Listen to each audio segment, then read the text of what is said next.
Before we dive in, let me ask you this: have you ever seen something so unfair that it made you angry? Have you ever watched someone get treated badly for no reason? If you have, tell me in the comments below. And if you love stories with big twists and surprising endings, make sure to hit that subscribe button. Marcus Carter was a 32-year-old school teacher who worked hard every single day. He loved teaching kids, helping them learn, and making their futures bright. But there was one thing missing in his life: a little puppy to come home to. For months, he had been saving money. He had looked at pictures, researched different breeds, and finally, he found the perfect one. A golden retriever puppy. He had already put down a deposit. Today was the day he was going to bring his little furry friend home. Marcus drove through a quiet, upscale neighborhood filled with fancy houses and shiny cars. The pet store he was going to was well known for selling purebred, expensive puppies. It wasn't like the usual pet stores in his area. It was fancier, and the people who shopped there usually had a lot of money. But that didn't matter to Marcus. He had worked hard, saved his money, and was excited to finally meet his puppy. As he pulled into the parking lot, he smiled to himself. Today was going to be a great day. But he had no idea what was waiting for him. As soon as he stepped out of his car, he felt eyes on him. Someone was watching him. He looked around, confused. And then he saw her. A woman stood just a few feet away, staring at him like he didn't belong there. She was dressed in expensive clothes, her blonde hair curled perfectly, and she held a designer purse tightly against her body. She looked at Marcus like he had done something wrong even though he had only just stepped out of his car. Marcus didn't know her, and she didn't know him. But that didn't seem to matter to her. She took a small step forward, her eyes narrowing. "Excuse me," she said sharply, her voice dripping with suspicion. "What are you doing here?" Marcus blinked, confused. He glanced around the parking lot. Was she talking to him? "I'm here to buy a puppy," he said, keeping his voice calm. He didn't want to cause trouble. The woman's lips pressed into a tight line. She let out a small laugh, but it wasn't a nice laugh. It was the kind of laugh that said she didn't believe him. "Yeah, right," she scoffed. "You do know this isn't a regular pet store, right? These dogs are expensive." Marcus felt a wave of annoyance wash over him. He had heard stories about people like this, people who judged others just by looking at them. But he never thought he would be in this situation himself. "I know," he said, keeping his voice steady. "I already put down a deposit for a golden retriever puppy. I'm just here to pick him up." The woman's eyes narrowed even more. She crossed her arms over her chest and shook her head. "I don't think so," she said coldly.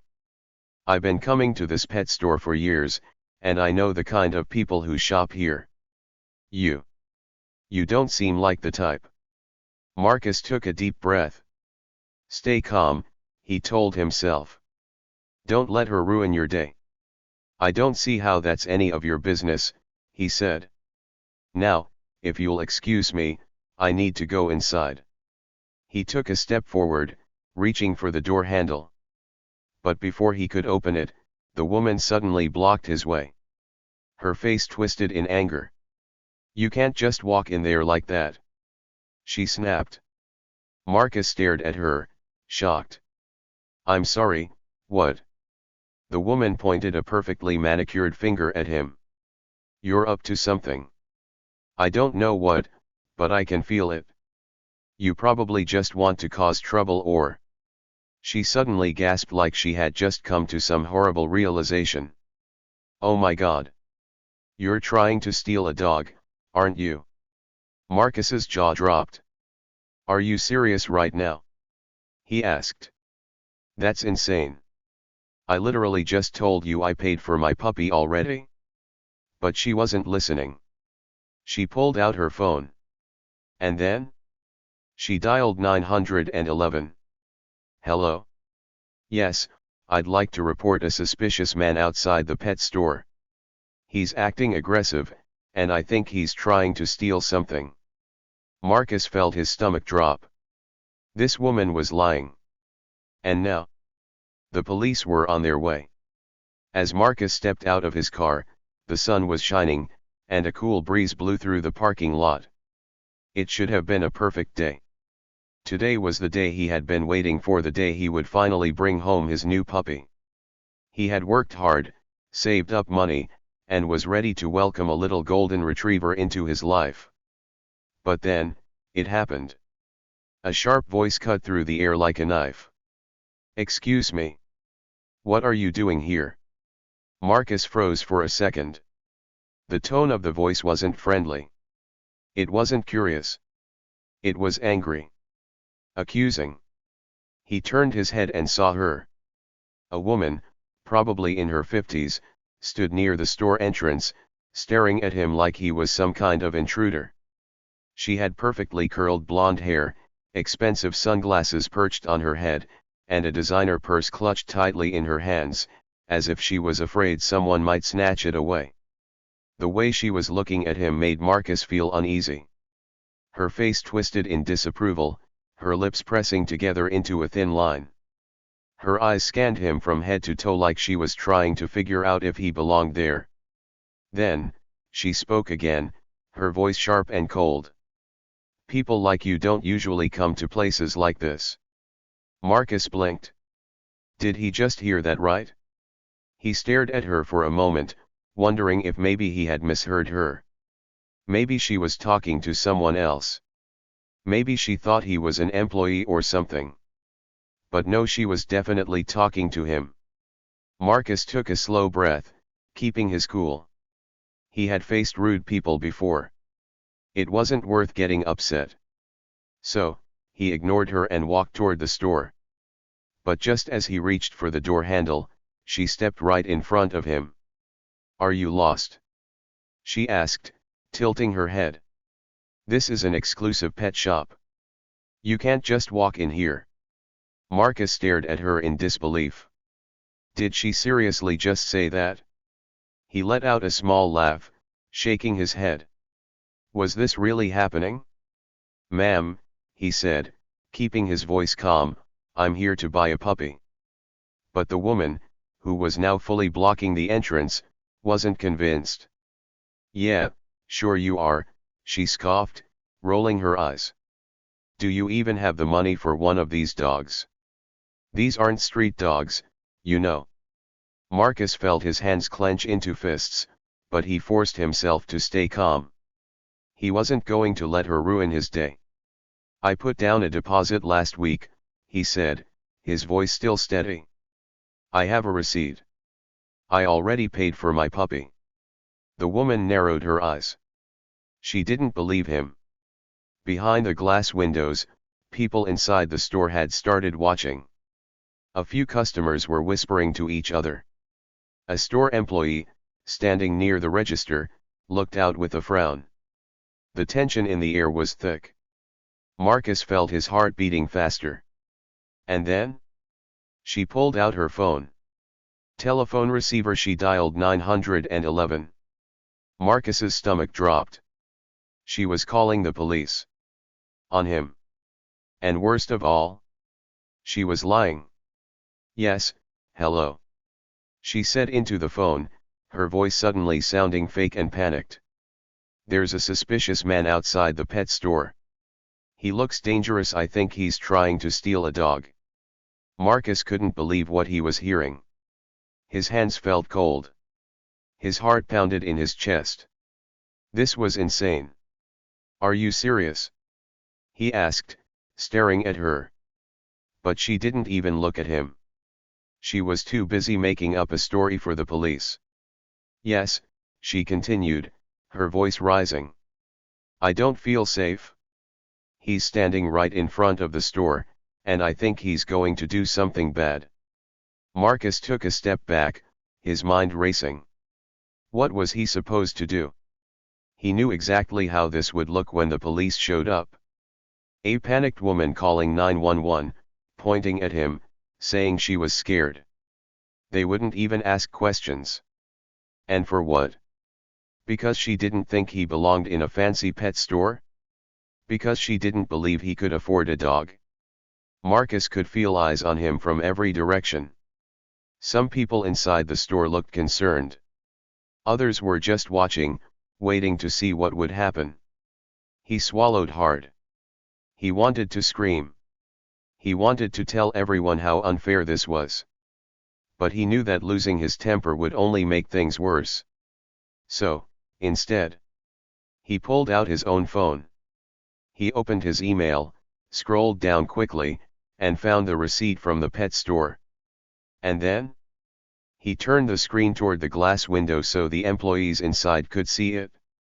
It had his name. His deposit. The name of the puppy he was picking up. Inside the store, one of the employees, an older man, squinted at the screen. His eyes widened. And just like that, everything was about to change. The glass doors of the pet store swung open, and out stepped an elderly man with white hair and kind eyes. He wore a blue apron with the store's logo stitched on it. His face was wrinkled, but his eyes were sharp, scanning the scene in front of him. His name was Mr. Davidson. He had owned this pet store for over 30 years, and in all that time, he had never seen anything like this. "What's going on here?" he asked, his deep voice full of concern. He looked at Marcus, then at the woman standing next to him, her arms crossed tightly over her chest. Before Marcus could say a word, the woman pointed her finger at him. "This man is causing trouble," she said, her voice loud and dramatic. "I'm just looking out for your business." Mr. Davidson raised an eyebrow.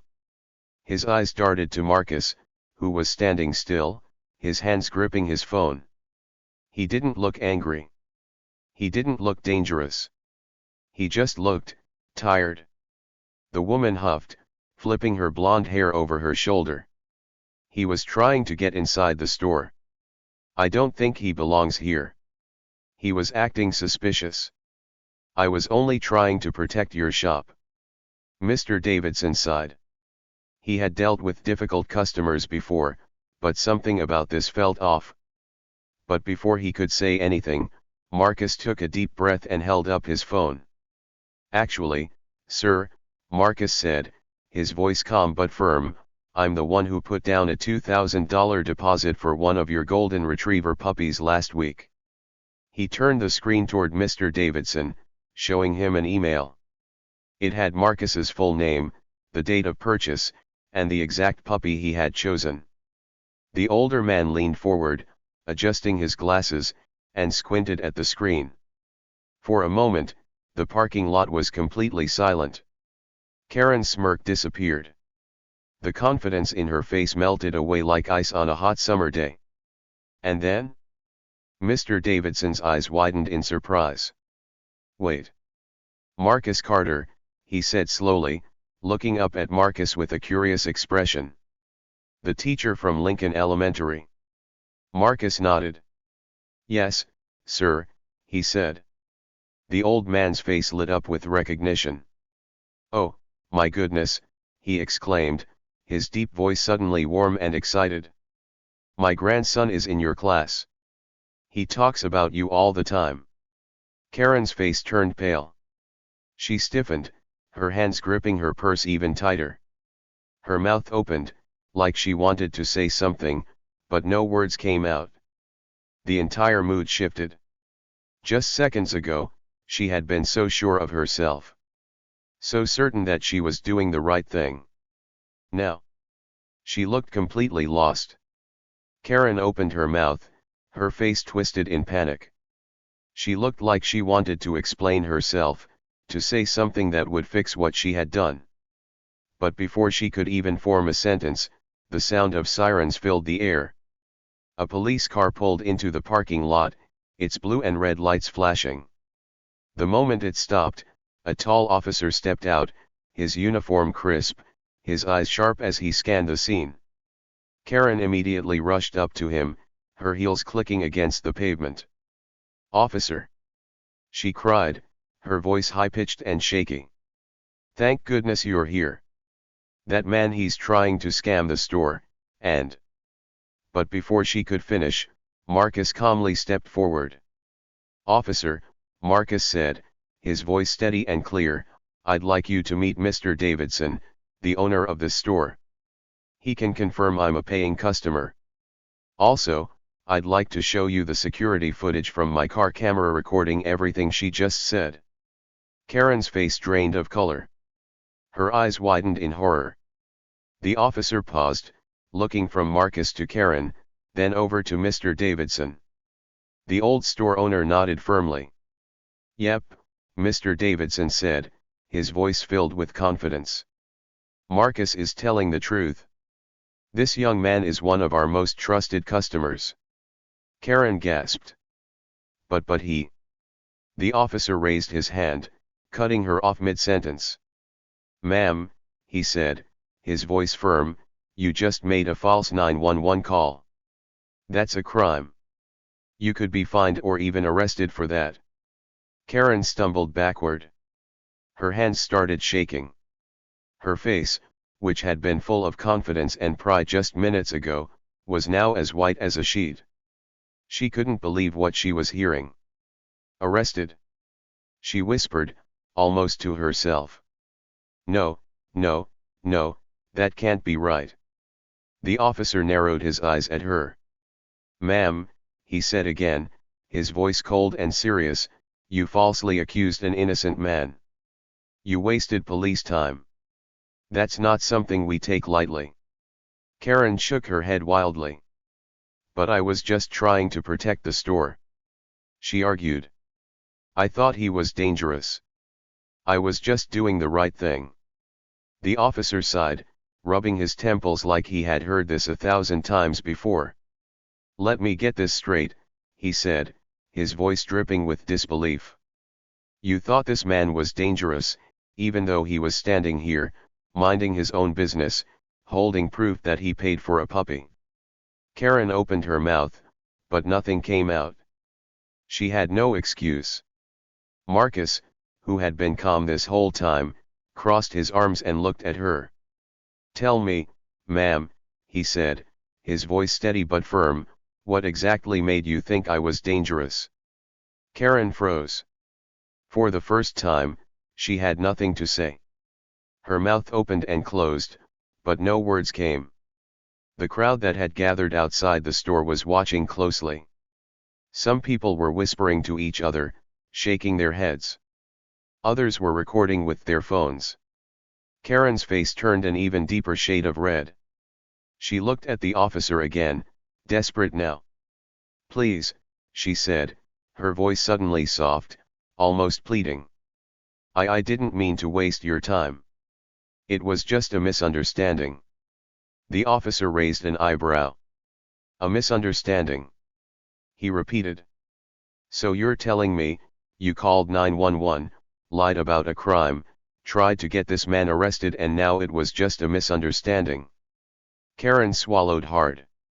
She knew she was in trouble. But she also knew, there was nothing she could do about it now. Karen's face twisted in panic. She looked around, hoping someone would defend her, but no one did. People had their phones out, recording everything. Others were just standing there, shaking their heads. She stammered, her voice suddenly weak. I was just trying to keep everyone safe." The officer let out a deep sigh. He had seen this before.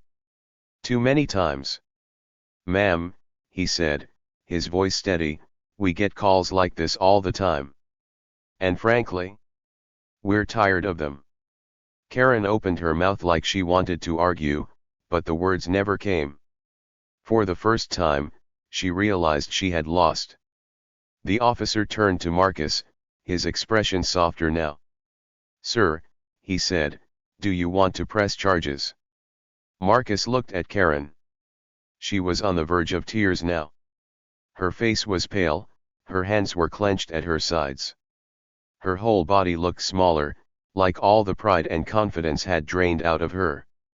Marcus took a deep breath. He had every right to say yes. She had lied about him. She had called the police on him for no reason. She had tried to ruin his day, maybe even his life. And yet, he thought about his students.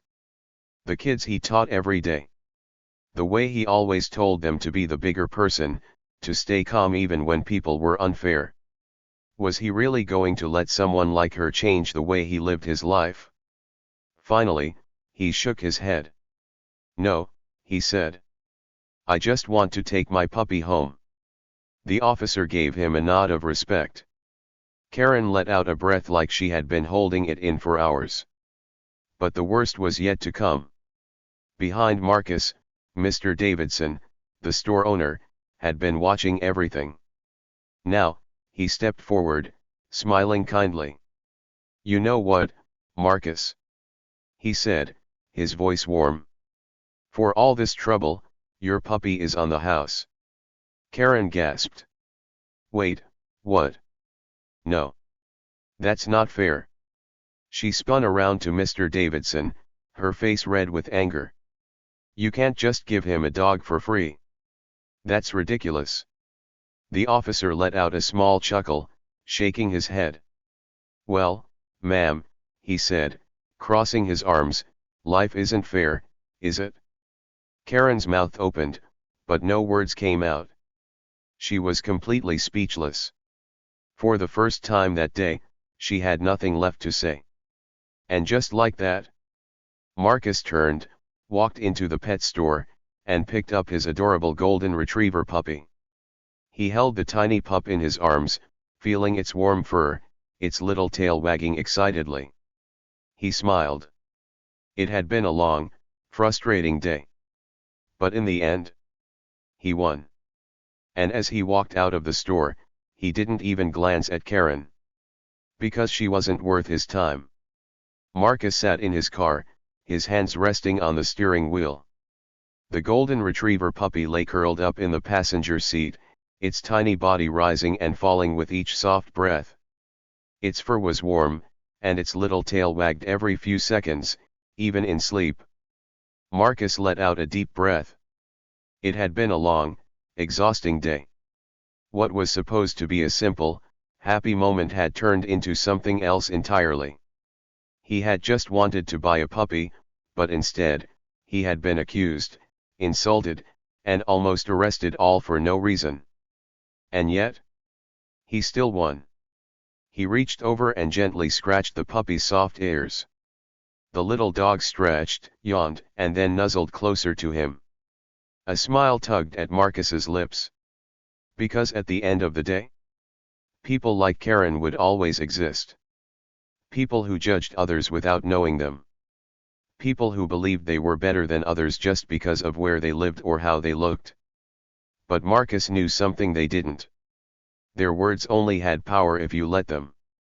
He thought about what had happened back at the pet store. At any moment, he could have lost his temper. He could have yelled, argued, or let his anger take over. And honestly, he had every right to. But instead, he had stood his ground. He had let the truth do the talking. And in the end, that was all that mattered. Marcus looked down at the tiny puppy curled up in the seat beside him. This little dog had no idea what had just happened.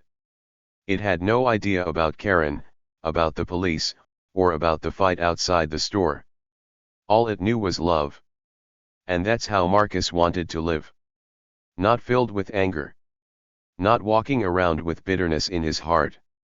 Just living, loving, and moving forward. Because at the end of the day, that was what truly mattered. The stoplight in front of him turned green. With one last glance at his new best friend, Marcus put his foot on the gas and drove forward, leaving everything and everyone that didn't matter behind him.